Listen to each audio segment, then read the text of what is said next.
রহমতুল্লাহ।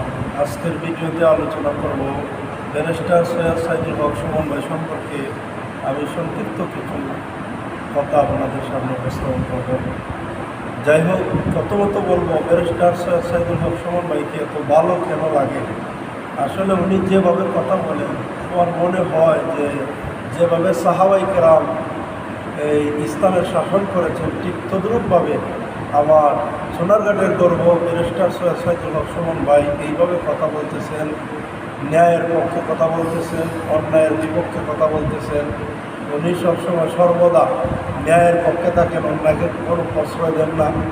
আসলে এগুলা কথাবার্তা যখন ওনার মানুষ বিভিন্ন জায়গা থেকে, বিভিন্ন প্রান্তি থেকে শুনে, আসলে ওনার প্রতি সবাই মনোমুগ্ধ, সবাই ওনাকে ভালোবাসে, মহব্বত করে। এর একমাত্র কারণ হলো উনি হকের পথে কথা বলা আর ন্যায়ের পক্ষে থাকা। আজকে দেখা যাচ্ছে যে আমি